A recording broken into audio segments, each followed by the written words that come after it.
Good morning, students. I am your English teacher, Mrs. Reema Ahuja. This is your main book, ProQuest English, a communicative integrated skills course for class 8. Okay. Now we are going to start the detailed explanation. Actually, the previous video was the brief explanation of this chapter 4, the radio signal. Now in this video we'll cover the Hindi explanation of this chapter. Chapter 4, the radio signal. What are you doing, Sammy? I am sending a signal to aliens. ये mic है और ये Sami है. Mic जो है वो Sami से पूछ रहा है कि तुम क्या कर रही हो. सैमी कह रही है कि मैं ये signals, radio transmitter, this is radio transmitter, ये रेडियो ट्रांसमीटर है जिसके थ्रू एलियंस को सिग्नल भेज रही हूँ. माइक हंसने लगता है. हा हा, आर यू क्रेजी? क्या तुम्हारा दिमाग ठीक है? क्या तुम ठीक सोच रही हो?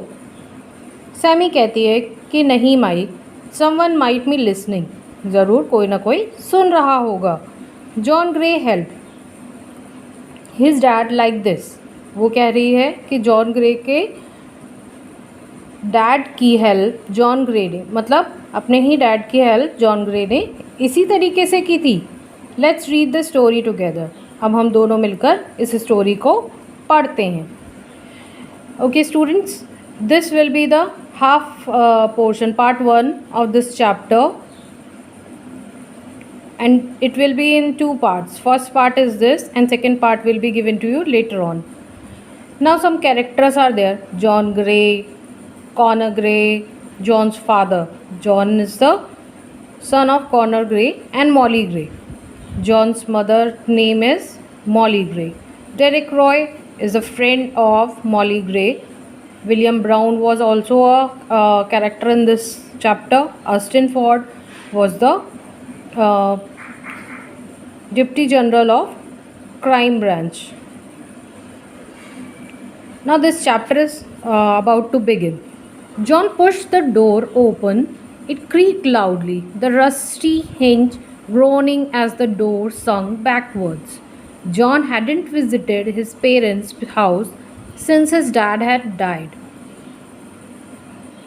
जॉन ने दरवाज़ा खोला और जैसे ही वो दरवाज़ा खोलकर अंदर आया, वो देख रहा था कि काफ़ी दिनों तक उसने अपने डैड के घर को, डैड का घर मतलब उसके पेरेंट्स का घर, मतलब पुराने घर, वो बिल्कुल भी नहीं आया था जब से उसके डैड की डेथ हो गई थी.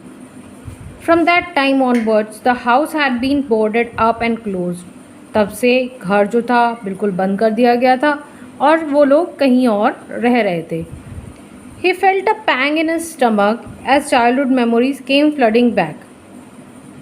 He missed his dad more than anything. John specially missed spending time with him. His dad had been his hero and his hero had loved his work.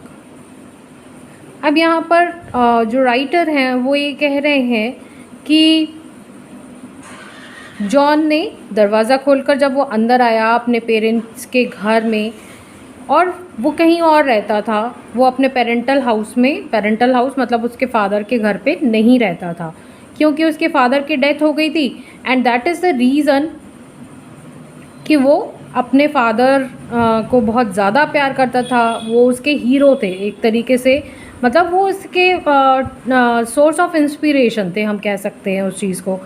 तो वो ये कह रहे थे, जॉन कह रहा है कि जॉन इज़ द कैरेक्टर और जॉन ही यहाँ पर अपने बारे में सब कुछ बता रहा है. तो वो ये कह रहा है कि वो उसके फादर जो थे अपने वर्क से, अपने काम से बहुत प्यार करते थे. क्या काम करते थे उसके dad? His dad's enthusiasm for solving mysteries has motivated him to join the police department. He went to his dad's room and removed the dust sheet from the radio transmitter that his father has used when he was Director General of Serious Crime Unit. अब John ये कह रहा है कि वो जैसे ही अंदर घुसा, घर के अंदर उसने पैर रखा, तब उसे उसकी पुरानी मीन्स उसकी जो चाइल्डहुड मेमोरीज थी उसे वापस से ही वॉज रेमिनिसेंस, मतलब वो उन सभी चीज़ों को वापस से अपने माइंड में रिमाइंड करने लगा। हर एक मेमोरी उसके सामने आने लगी। उसे ऐसा फील होने लगा जैसे वो बचपन में जैसे उसके साथ अपने फादर के साथ खेलता था, अपनी मदर के साथ में रहता था।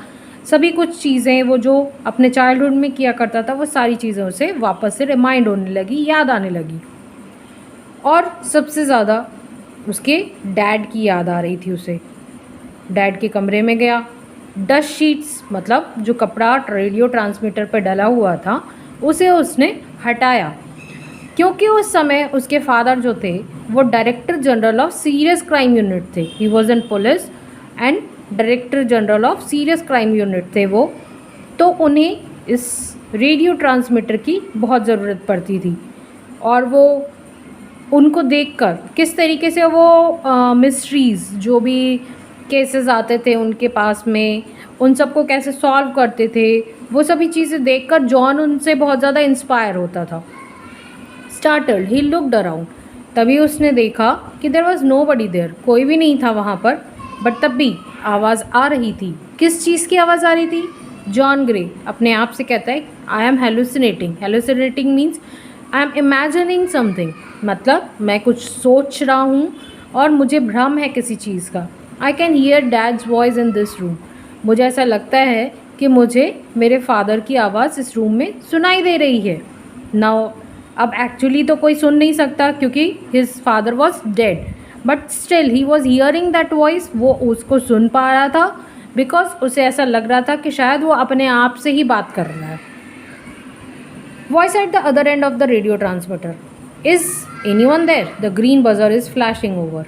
अब नाउ ही अंडरस्टूड, अब उसे पता चला कि ये आवाज़ कहाँ से आ रही थी। उसे ऐसा लगा कि ये आवाज़ जो थी रेडियो ट्रांसमीटर जिसकी शीट उसने हटाई थी और लीवर को पुल करते हैं ना, खींचते हैं, ऑन करते हैं, दैट मीन्स कि उसी तरीके से उसने भी किया था। अब ग्रीन बजर जो था रेडियो ट्रांसमीटर का वो चालू हो चुका था, फ्लैश हो रहा था और दूसरी तरफ से आवाज़ आ रही थी, कौन है वहाँ, हेलो आई एम ऑडिबल, मैं मुझे कोई सुन पा रहा है क्या?